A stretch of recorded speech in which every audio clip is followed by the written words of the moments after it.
Curta o vídeo e se inscreva no canal. Audioteca ANCAP. Audioteca apresenta a teoria da exploração do socialismo e comunismo, Eugen von Bauwerk. Doutrina de Marx interpretada por seus sucessores. Salvo equívoco, o terceiro volume da doutrina marxista é o começo do fim da teoria do valor do trabalho. A dialética de Marx sofreu um abalo tão evidente que mesmo seus seguidores vacilaram na sua fé cega. Sinais desse abalo começam, desde já, a aparecer na literatura. No momento, trata-se de tentativas de salvar, através de reinterpretações, uma doutrina que já não consegue manter-se em sua forma original. Reinterpretação de Emerson Barth. Recentemente surgiram vários prenúncios de tais reinterpretações, por parte de teóricos sérios. O Emerson Barth admitiu claramente que a lei do valor de Marx não se mantém quando exigimos que corresponda à realidade empírica, mas pretende interpretar a doutrina marxista dizendo que seu conceito de valor deve ser apenas um auxiliar de nosso raciocínio. O valor, em Marx, não apareceria nem na relação de troca das mercadorias produzidas no método capitalista, nem teria papel algum como fator de distribuição do produto anual nacional. Seria apenas um conceito auxiliar do raciocínio, para conceber como grandezas quantitativas os bens de uso não comensuráveis devido à sua diversificação qualitativa, tornando-os assim comensuráveis em nosso pensamento. Nessa função, tal conceito poderia ser mantido. Creio, e já manifestei essa opinião em outros lugares, que essa sugestão é totalmente inaceitável para ambos os lados. Por entrar em conflito com as palavras mais óbvias de Marx, não pode satisfazer aos marxistas, porque, materialmente, contém uma aceitação total da doutrina marxista, uma vez que se trata de uma teoria que, admitidamente, não está de acordo com a realidade. Não serve para explicar e avaliar as condições reais. No terreno marxista já se ouvem vozes decididamente contrárias a tudo isso. Por sua vez, o estudioso imparcial, que analisa não tudo com exigências puramente teóricas, também não se pode satisfazer com tal doutrina, pois os conceitos auxiliares com que o teórico opera, embora possam fazer abstração da realidade, não podem conflitar com ela. Por isso, considero que a tentativa de reinterpretação de Barth dificilmente conseguirá muitos defensores e simpatizantes. Reinterpretação de Conrad Mead. Presumivelmente, a segunda tentativa de reinterpretação, que Conrad Mead apresentou recentemente, oferece mais matéria de discussão literária. Num comentário de respeitável objetividade e imparcialidade sobre meu já mencionado texto Zum Abschluss des Marxischen Systems, Schmid concluiu que a lei de valor de Marx na verdade perdia, pelos fatos provados no terceiro volume, o significado que parecia ter no primeiro volume de O Capital, contra o qual se dirigira minha crítica, embora com isso ganhasse um novo sentido, mais profundo, que apenas teria de ser elaborado no seu contraste com a concepção original da lei do valor, através de uma reinterpretação da teoria do valor, feita de uma maneira que o próprio Marx não expressou claramente. Seria possível, ao menos em princípio, superar as contradições que eu tinha apontado. E Schmid indica já as linhas básicas para essa mudança de interpretação. Ele diz que preço e tempo de trabalho são grandezas mensuráveis. Em si, pode-se pensar numa dupla relação entre ambos. Ou o preço se orienta diretamente pelo tempo de trabalho contido na mercadoria, ou certas regras, formuláveis ao menos num sentido geral, prevêem um desvio da norma dessa relação direta.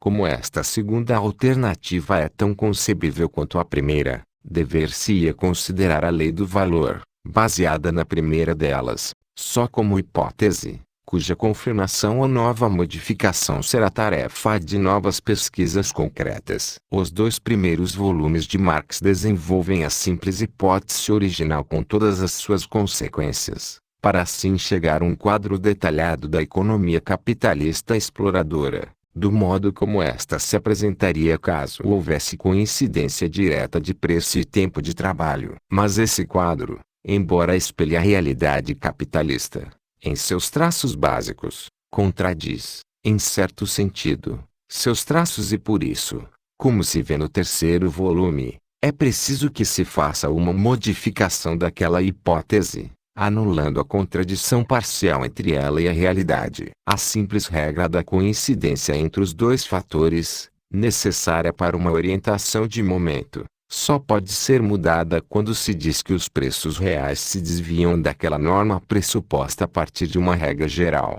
Por esse descaminho, e apenas por ele, se poderia reconhecer e conceber em detalhes não só a verdadeira relação entre os preços e o tempo de trabalho, mas também o verdadeiro processo da exploração que caracteriza o modo de produção capitalista. Não posso fazer, para essa tentativa de reinterpretação, prognóstico mais favorável do que o que fiz para os originais marxistas. K. Schmid, sendo dialético perspicaz que é, poderá, ao elaborar melhor esse esboço de doutrina, apresentá-la com muitos argumentos convincentes e hábeis torneios. Mas, com toda a arte de apresentação e de argumentação, ele não poderá evitar dois obstáculos objetivos, previsíveis desde o esboço desse seu programa. Tal reinterpretação comete um pecado metodológico de ação e omissão, que já agora aparece em seu programa, uma petitio principii contraditória, e a precariedade do ponto de partida. Uma petitio principii contraditória. Coloquemo-nos no ponto de vista que Schmid nos convida a assumir. Encaremos, por enquanto, a lei de valor, segundo a qual a relação de trocas de mercadorias se determina só pelo trabalho nelas contido, como mera hipótese, ainda não justificada. Por enquanto, essa lei está sendo testada pela análise mais detida dos fatos. Como termina esse teste? Admite-se abertamente que a hipótese não se confirma. Aliás, pelo contrário, é preciso aceitar que a quantidade de trabalho não é o único motivo determinante dos preços que o dono das mercadorias recebe. Se lembrarmos que a exclusividade da influência do trabalho, sua influência parcial é admitida em todas as teorias do trabalho, é exatamente aquele traço característico e distintivo da teoria do valor de Marx. Vê-se que a confirmação não absoluta nesse caso significa a não confirmação da hipótese, no seu único ponto essencial. Continuo minha indagação. Com que direito Schmid pode postular, nessas condições, não só que a hipótese, não confirmada em seu cerne, espelha a realidade capitalista em seus traços fundamentais, como também que o ganho em juros, que cabe aos capitalistas, repousa basicamente numa verdadeira exploração dos trabalhadores. Se Schmid apresentasse quaisquer outras ponderações que provassem o caráter explorador do juro, naturalmente teríamos de verificá-las. Mas Schmid não corrobora esses fundamentos, e nem poderia fazê-lo. Como veremos adiante, sua única defesa para a tese de que o lucro tem um caráter explorador está na hipotética lei do valor. Ora, nessa hipótese, o caráter explorador do lucro tem origem unicamente na ideia de que o trabalho é a causa exclusiva do valor de troca, bem como da magnitude desse valor. Só se nenhum átomo do valor de troca pudesse ter outra origem que não o trabalho, ficaria provado que uma parcela de valor que um não trabalhador recebe só pode existir às custas dele, constituindo-se em ganho de exploração. Mas, a partir do momento em que se admite que o valor de troca das mercadorias nem sempre equivale à quantidade de trabalho nelas aplicada, fica claro, também, que, na formação do valor de troca, entra outro fator causal que não o trabalho. E, então, já não se pode afirmar que a parcela de valor que recai para o capitalista brota da exploração dos trabalhadores, pois, possivelmente, e até provavelmente, essa parcela procede daquela outra causa de valor que concorre com o trabalho e sobre cuja natureza nada sabemos ao certo. A justificativa para, com base na hipótese e da lei de valor, se considerar o juro de capital como exploração, surge e cai com a verificação total e plena dessa mesma hipótese. O enfraquecimento parcial da tese já tira seu sustentáculo, porque ela se enraiza exatamente na parte não provada da hipótese, que é a pressuposição de que o trabalho é a causa exclusiva de valor de troca. Partindo da suposição precária de que a hipótese da exploração espelharia a realidade capitalista em seus traços básicos, como se fosse um princípio sólido, que surgisse de uma parte comprovada da lei do valor, Schmid comete uma óbvia petitio principii, e essa petitio principii é agravada por uma contradição. A simples pressuposição, não provada, do caráter explorador do juro ainda não conduz Schmid ao seu objetivo. Ao contrário, ele é obrigado a tratar, ora como válido, ora como não válido, o princípio falso de que a grandeza de valor de troca depende só da quantidade de trabalho, e é forçado a fazer isso pelo raciocínio lógico que o deveria levar à explicação do verdadeiro fenômeno do juro. Não basta explicar a origem do juro, é preciso explicar sua percentagem. Schmid, junto com Marx do terceiro volume, diz que a porcentagem do juro é determinada a partir da distribuição igual da massa total da mais-valia, obtida pelo capitalista, segundo a lei de equiparação dos ganhos sobre todos os capitais investidos, na proporção de seu montante do tempo de investimento. Para poder tornar convincente essa parte de sua explicação, Schmid admite, expressamente, que a hipótese da lei do valor, de que as mercadorias se trocam na proporção do trabalho nelas corporificado, não corresponde à realidade e não é uma verdade confirmada. Mas isso não basta para explicar a porcentagem do lucro. É preciso supor, e explicar, as cifras do dividendo obtido com distribuição igual, ou a cifra total da mais-valia obtida pelo capitalista através da exploração. Para essa parte da sua explicação, Schmid supõe, com o Marx dos 3 volumes,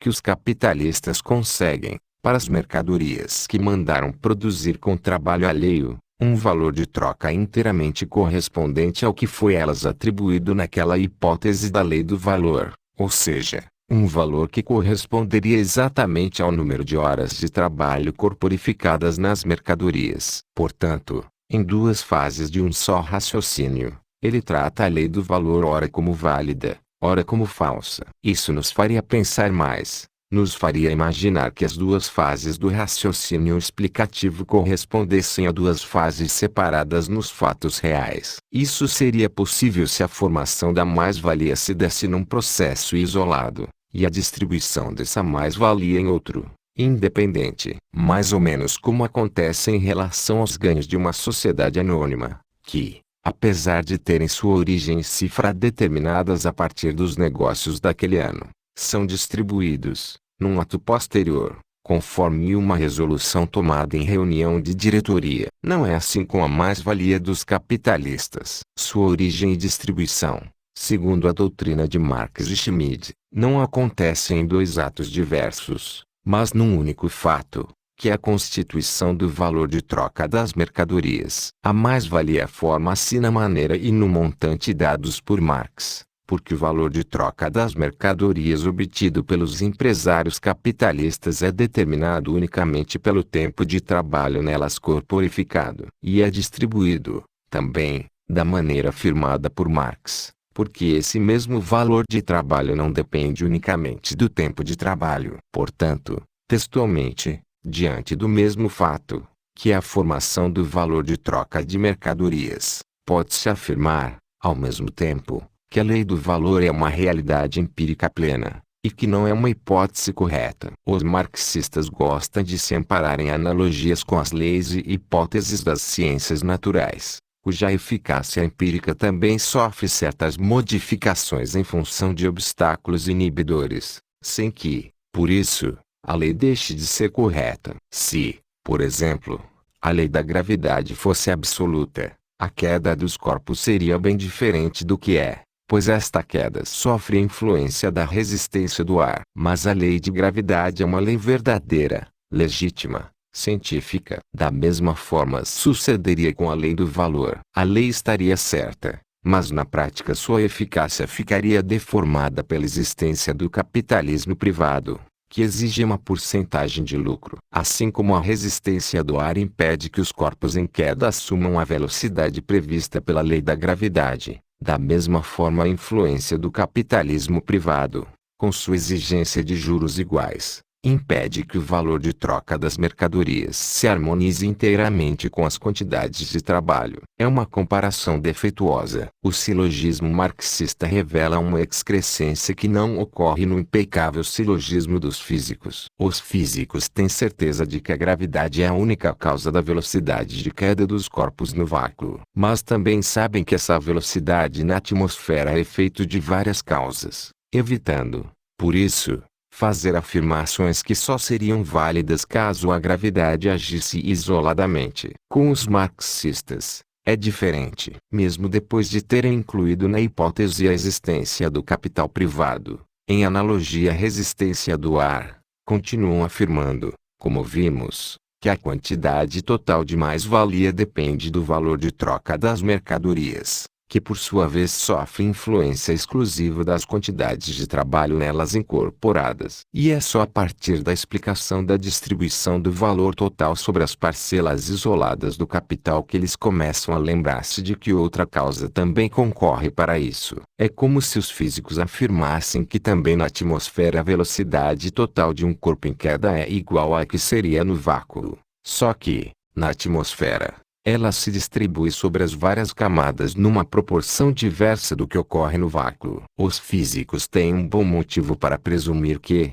ao menos no vácuo, a queda dos corpos ocorreria exatamente como dita a lei da gravidade. Os marxistas, ao contrário, não têm um bom motivo, nem mesmo um mau motivo, para acreditarem analogamente que, sem capitalismo privado, o valor de troca das mercadorias seria determinado exatamente pela pretensa lei do valor do trabalho. Eles simplesmente não têm motivo algum para afirmar isso. E assim chegamos ao segundo pecado capital do programa de Schmidt, acima mencionado, a textual precariedade do seu ponto de partida. Creio que os marxistas vão longe demais com a hipótese do valor do trabalho. Certamente essa hipótese nada contém que seja a priori inconcebível ou impossível. Mas isso não basta para fazer de uma hipótese o alicerce de uma teoria séria. A priori, não é inconcebível que o valor de troca repouse no peso específico dos corpos. Mas também não é possível, com bases sólidas, dizer que podemos considerar válida uma hipótese enquanto não conseguirmos provar literal e palpavelmente o que ela contém. Eu poderia, por exemplo, levantar a hipótese de que todo o universo está cheio de incontáveis duendes invisíveis, grandes e pequenos, que puxam e apertam os corpos, e com isso provocam aquele fenômeno que os físicos, por meio de outra hipótese, atribuem à gravidade da matéria. Qualquer teórico do conhecimento há de admitir que não é possível uma objeção estrita daquela hipótese fantástica, por mais fantástica que ela seja, ou, pelo menos, que esta objeção não é possível a partir dos nossos meios de conhecimento. Nunca se poderá provar que existem esses gnomos que puxam e apertam. Quando muito poderemos dizer que sua existência é extremamente improvável. No entanto, haveriam de rir de mim, com toda a razão, se eu preferisse essa hipótese apenas por não lhe terem ainda feito qualquer objeção eficaz. É evidente,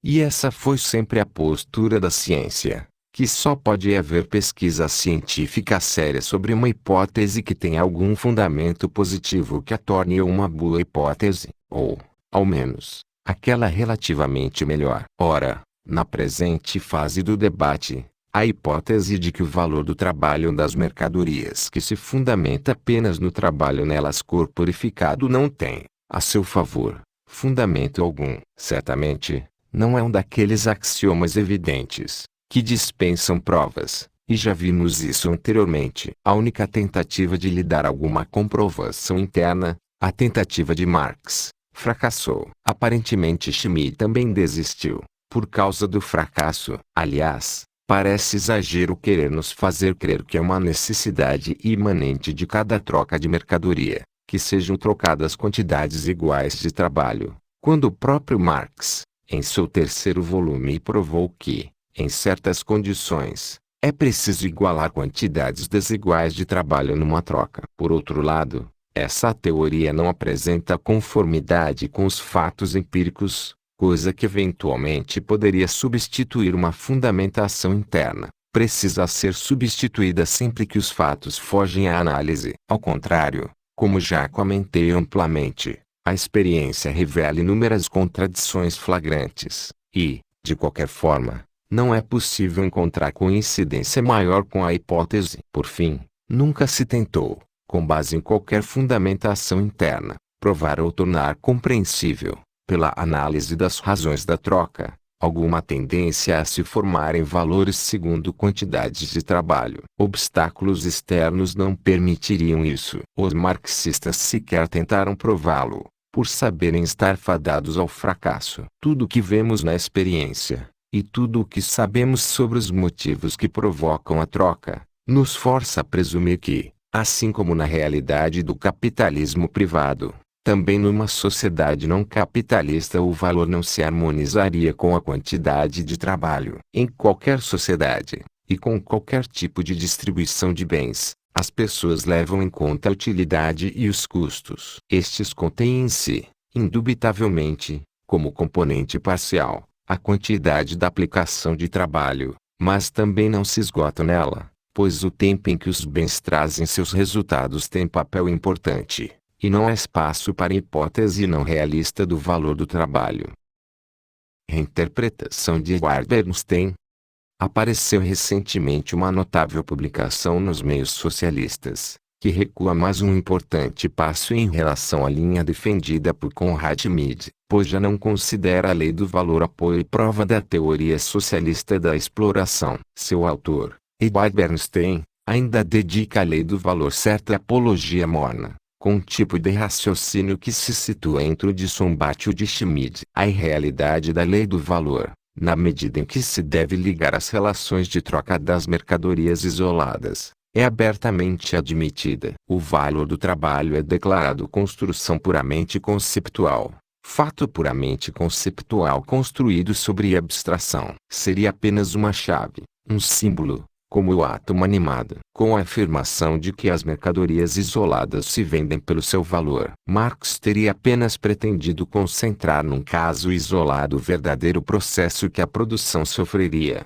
segundo seu ponto de vista, ou seja, a mais-valia. Mas Bernstein já não o comprova pela lei do valor, certamente sentindo que a própria lei é demasiadamente precária para poder apoiar mais outra coisa nela. Ele declara: é totalmente irrelevante para provar a mais-valia, saber se a teoria do valor de Marx é correta ou não. Nesse sentido, ela não é uma tese comprobatória, mas apenas um instrumento de análise e visualização. E faz, significativamente, outra concessão ainda maior, a de que o valor do trabalho, enquanto chave, falhar a partir de certo momento, e por isso torna-se funesto para quase todos os discípulos de Marx. E diz que a doutrina do valor não é norma de justiça ou de injustiça na distribuição do produto do trabalho, assim como a doutrina do átomo não constitui norma para a beleza ou defeito de um quadro. O valor de uso marginal da escola de Gossenjevons BO com trema HM,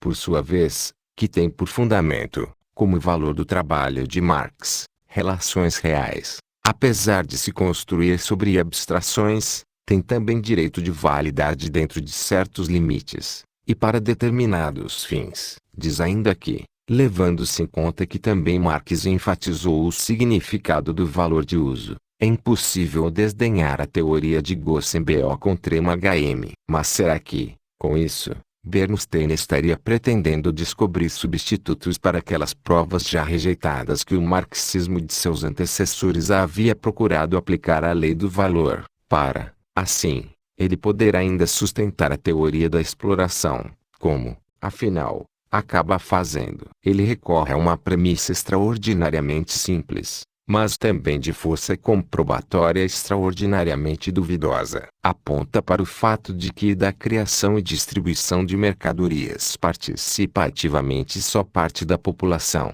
enquanto a outra parte composta por pessoas que, ou auferem ganhos prestando serviços não diretamente ligados à produção, ou os auferem sem trabalhar. Portanto, há muito mais pessoas vivendo do trabalho aplicado por outros na produção do que trabalhando efetivamente, e a estatística dos ganhos nos mostra que, além de tudo, As camadas não ativas na produção se apoderam de parcela muito maior do produto total do que lhes caberia segundo sua relação numérica com a parte ativamente produtiva. A mais-valia dessa camada é um fato comprovável na experiência, não precisa, portanto, de prova dedutiva. Em outras palavras, Bernstein entende a mais-valia num claro sentido marxista, como exploração de trabalho alheio. Pelo simples fato de que o produto nacional não é todo ele distribuído entre os trabalhadores produtivos, como salário de trabalho, pois existem outras formas de ganho. Bernstein quer fazer crer que a exploração sobre os trabalhadores seja um fato que, por ser empiricamente comprovado, prescinde de prévio esclarecimento dedutivo. Mas essa conclusão é, ao contrário, tão apressada, contém uma tão óbvia petitio principii, que praticamente não precisa de refutação. A partir desta mesma conclusão, poderíamos até superar os fisiocratas e provar que todo o resto da humanidade vive da exploração das classes agrícolas. Pois, afinal, é um fato que dos produtos do solo, produzidos pelos agricultores, se sustenta uma porção de outras pessoas. Na verdade, o problema não é tão simples assim. A experiência mostra, sobretudo, que o produto nacional nasce da colaboração entre o trabalho humano e os meios de produção objetivos, de origem parcialmente natural, parcialmente artificial, solo, capital etc. E que esse produto é dividido, segundo algum critério, entre aqueles que cooperam na produção. Mas, se alguém tiver a opinião, muito discutível, por sinal, de que só um dos participantes deveria participar de fato, e de que a participação de qualquer outro resultaria em exploração daquele, essa pessoa precisa analisar a relação interna dos fatores, e procurar provar, através de fundamentação interna, que, apesar de tantos fatores participantes, apenas um deles significa tudo e tudo pode reclamar, pelo menos no que diz respeito à distribuição. Os outros, que nada significam, nada podem reivindicar. Também Marx entendia assim esse problema, partindo do princípio de que, na vida econômica, os bens operam conforme o seu valor. Marx procurou, coerentemente, para poder conceder aos trabalhadores todo o valor do seu produto, demonstrar que o valor é criação apenas do trabalho. Sua lei do valor era um meio de provar que as exigências de participação feitas pelos proprietários de terras e pelos capitalistas deveriam ser eliminadas. O próprio Bernstein não há de querer prosseguir sem dedução. Obviamente sua prova,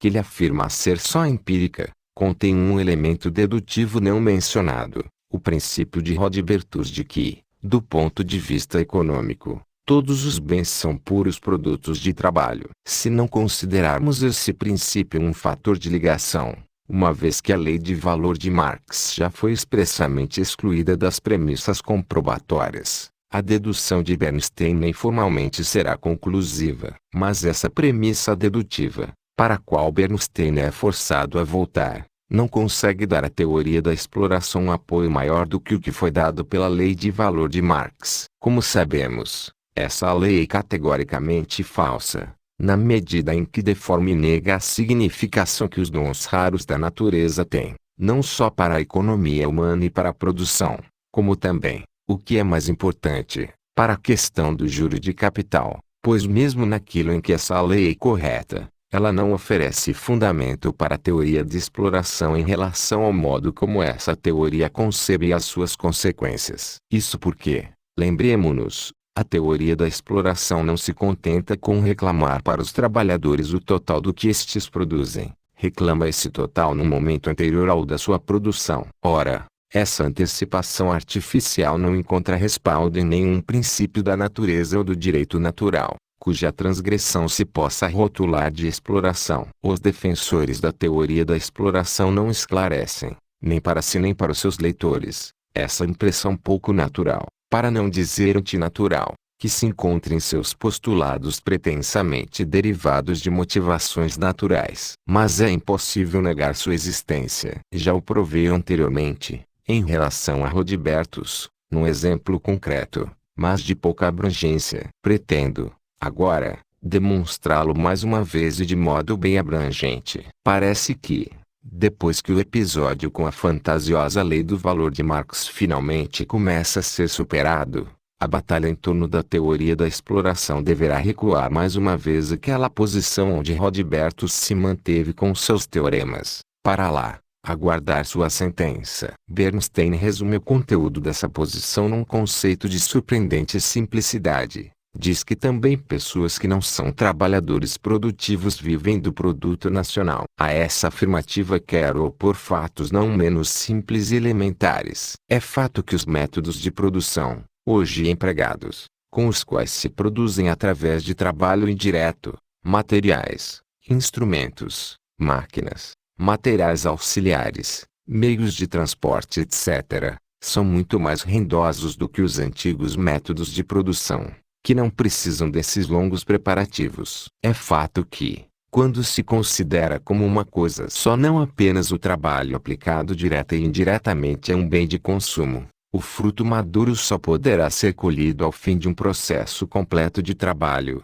que pode abranger vários anos. É fato, também, que os socialistas reivindicam esse produto total, ou todo o seu valor, como salário pleno para os trabalhadores ativos na produção. Por outro lado, os socialistas não querem, de modo algum, admitir que a distribuição desse valor total aos trabalhadores seja adiada até aquele momento em que o produto por eles criado esteja pronto e disponível para distribuição. Pretendem, muito pelo contrário, que os trabalhadores recebam, cada um imediatamente após a conclusão de sua parte no trabalho, o equivalente pleno daquilo que resultará do trabalho de todo o grupo, dali a alguns anos. Entra aqui uma nova série de constatações. É certo que qualquer distribuição a trabalhadores antes da conclusão da obra só poderá ocorrer se, de alguma fonte, surgirem bens prontos para o consumo antes de que aquela obra esteja concluída. E essa mesma condição é imprescindível para que o trabalho possa ser dirigido para fins de consumo remotos, e para que possam ser adotados métodos de produção abrangentes e fecundos. Caso contrário, seria preciso aceitar lucros de trabalho menores, obtidos com métodos de produção menos sofisticados e abrangentes. Tais provisões de bens existem, são herdadas, e se multiplicam, de geração em geração, nas mãos dos capitalistas. A obtenção de tais bens, por enquanto deixaremos isso de lado, talvez tenha sido parcialmente justa e parcialmente injusta. Mas é certo que essa provisão de bens foi criada, e mantida, graças a um mérito que não é dos trabalhadores, e estes, no entanto, serão sustentados e pagos por ela enquanto durar o processo de produção em curso. Portanto, não é mérito pleno dos trabalhadores hoje ativos, nem de seu esforço e de sua habilidade unicamente, que se venha a obter, depois de certo número de anos, um produto mais abundante. Se parte desse mérito recai sobre pessoas que realizaram algum trabalho prévio, pessoas que cuidaram da criação e da manutenção dos bens armazenados, será razoável afirmar que a obra dos primeiros trabalhadores lhes dá o direito de reivindicar, sem nenhuma contestação, todo o lucro daquele produto maior e mais abundante. E ainda mais, será possível reconhecer-lhes o direito de o receberem antes do produto totalmente pronto, pois é exatamente o que a teoria da exploração nos quer fazer crer. Embora nem o mais fervoroso defensor dos trabalhadores que veja os fatos com clareza, coisa que a teoria da exploração não faz, possa concordar com isso. Até o momento, essa teoria tem evitado em todas as suas formulações o ponto espinhoso da questão: a diferença de tempo entre o pagamento aos trabalhadores e a finalização do produto, bem como o significado dessa diferença de tempo no que concerne à técnica da produção e à valorização dos bens. Esse tema ou fica intocado, ou é abordado de maneira falaciosa e incorreta, e Marx muito colaborou para isso. Às vezes ele considera ser uma circunstância totalmente irrelevante para a valorização do produto o fato de que parte do trabalho necessário para se ter um produto pronto tenha sido realizado em momentos anteriores, num passado mais que perfeito. Outras vezes, através de uma dialética deturpadora, chega a provar o contrário. Prova que os prazos habituais para se pagarem salários não são uma antecipação, mas sim um atraso dos pagamentos, que vai contra os trabalhadores. Como estes costumam receber os salários somente ao fim do dia, da semana ou do mês em que trabalharam para os empresários, não são os empresários que antecipam os salários, e sim os trabalhadores que antecipam o trabalho. Isso seria correto se aceitássemos que a reivindicação de salários dos trabalhadores nada tem a ver com o futuro produto que nascerá do seu trabalho. Se disséssemos que o que o empresário compra não é esse futuro fruto do trabalho, mas simplesmente a atual ação física do trabalhador. E mais, se disséssemos que qualquer eventual resultado futuro, no que tange à utilidade, uma vez firmado um contrato, é problema do empresário e não do trabalhador ou do seu contrato. Em suma, se adotarmos essas posições, estará certo dizer que, quando o salário vem depois do trabalho, não é o empresário quem adianta salário, mas o trabalhador quem adianta trabalho. No entanto, se reivindicarmos, como fazem Marx e os socialistas, talvez com algum acerto, um salário compatível com o produto que dele resultará, fundamentando nosso juízo crítico sobre salários na relação existente entre estes e o produto final do trabalho. Nesse caso, não poderemos ignorar nem negar que, mesmo que o pagamento ocorra imediatamente depois de executadas as etapas parceladas de trabalho, esse pagamento ainda assim antecede em muito o surgimento dos produtos de consumo. Desse modo, a reivindicação de salários sobre produtos é até medida com uma antecipação artificial, que tem de ser compensada na cifra do salário, uma vez que há diferença entre o valor presente e o futuro dos produtos. Quando, acima, tratei dos vários setores que participam do produto nacional, fui propositadamente reservado e negativo, pois era essa a atitude condizente com a natureza de minha tarefa. O acerto ou a falsidade da teoria da exploração não depende do fato de as parcelas do produto nacional não empregadas em salários serem ou não aplicadas segundo o mérito real dos participantes. Depende, única e exclusivamente, de se poder ou não provar que o mérito dos trabalhadores justifica uma aplicação artificialmente antecipada de todo o produto nacional em salários. Se isso não puder ser justificado, a teoria da exploração será falsa, pois uma parcela do produto nacional ficará livre para reivindicações justas de outros pretendentes. A utilização dessa parcela,